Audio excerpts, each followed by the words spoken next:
السلام عليكم ورحمة الله وبركاته. الحمد لله رب العالمين، والصلاة والسلام على سيد الأنبياء وأفضل المرسلين نبينا محمد وعلى آله وأصحابه أجمعين، أما بعد. وعن ابن عباس رضي الله تعالى عنهما قال: انخسفت الشمس على عهد رسول الله صلى الله عليه وسلم فصلى فقام قياما طويلا نحو من قراءة سورة البقرة، ثم ركع ركوعا طويلا، ثم رفع فقام قياما طويلا وهو دون القيام الأول، ثم ركع ركوعا طويلا وهو دون الركوع الأول، ثم سجد، ثم قام قياما طويلا وهو دون القيام الأول، ثم ركع ركوعا طويلا وهو دون الركوع الأول، ثم رفع فقام قياما طويلا وهو دون القيام الأول، ثم ركع ركوعا طويلا وهو دون الركوع الأول، ثم سجد، ثم انصرف وقد تجلت الشمس فخطب الناس، متفق علیہ. معزز حاضرین، محترم بزرگوں، درس حدیث کے اس مبارک سلسلے میں آج جو حدیث آپ لوگوں کے سامنے پڑھی گئی ہے اس کا تعلق صلاۃ الکسوف کے طریقے سے ہے. سورج اور چاند میں جب گرہن لگتا ہے اور جو نماز پڑھی جاتی ہے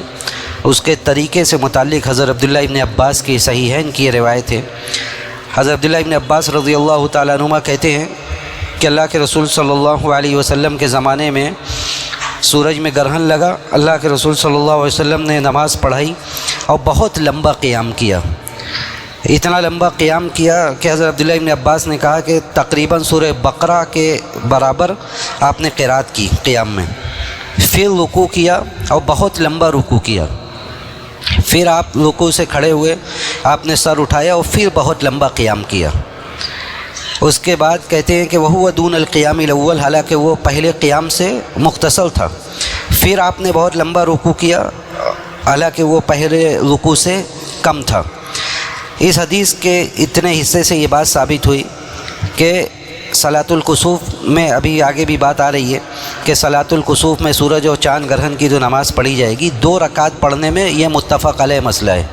کہ پڑھی تو 2 ہی رکعت جائے گی، لیکن 2 رکعت میں کتنا رکوع ہوگا اس کے بارے میں کئی ایک طرح کی روایات آگے آ رہی ہے. اس روایت میں جو صحیحین کی روایت ہے، متفق علیہ روایت ہے صحیح بخاری اور صحیح مسلم کی، اس میں یہ ہے کہ اللہ کے رسول نے 2 رکوع کیا. پہلے تو نارملی جیسے نماز پڑھا جاتا ہے، آپ نے قیام کیا، قیام کے بعد رکوع کیا، رکوع کے بعد پھر آپ کھڑے ہو گئے اور پھر بہت لمبا قیام کیا حالانکہ وہ پہلے قیام سے مختصر تھا.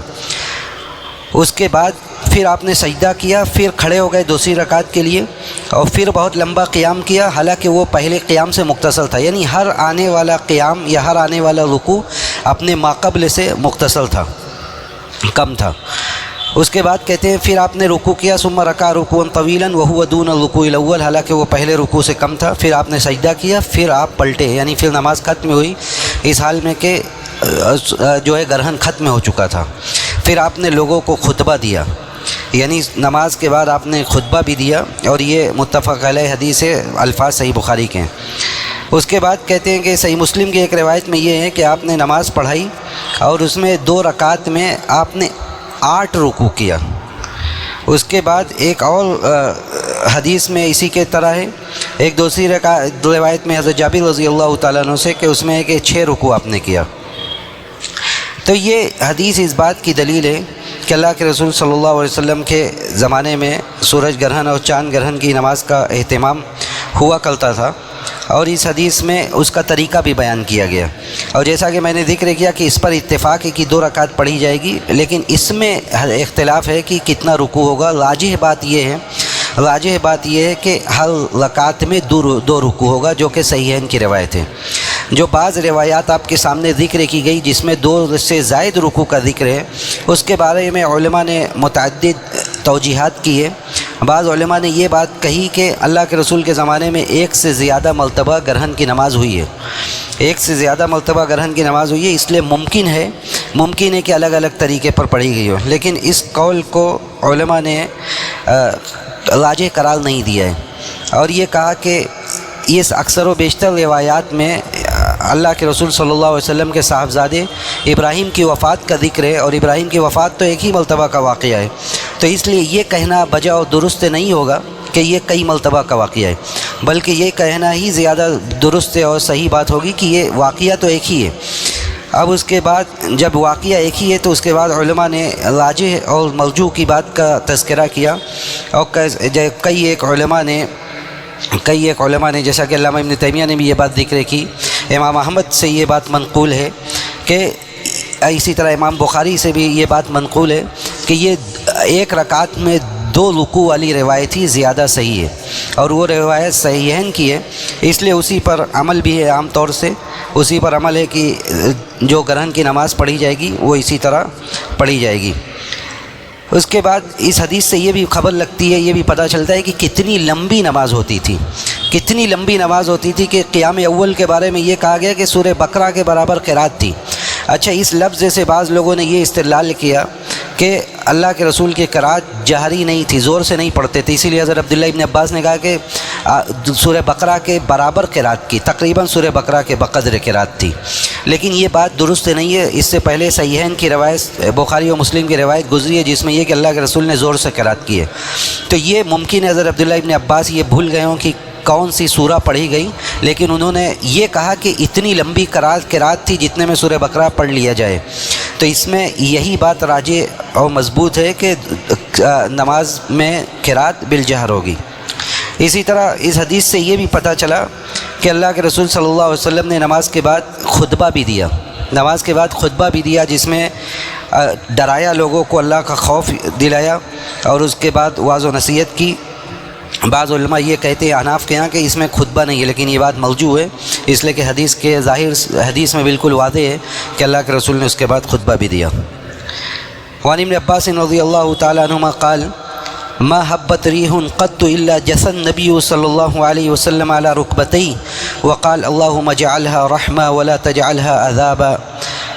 حضرت عبداللہ ابن عباس رضی اللہ تعالیٰ عنہ اس حدیث کے بھی راوی ہیں،